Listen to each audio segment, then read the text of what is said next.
Hello, in this video we're gonna check if there's a fingerprint sensor on Motorola Edge 40. And to do this, we'll need to open our settings. Right here, locate the security tab. So I think it's this one right here, security and privacy.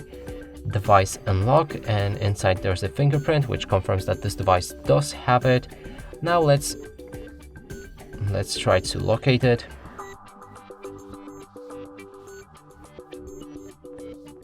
And the fingerprint scanner is located on the bottom of your screen right here.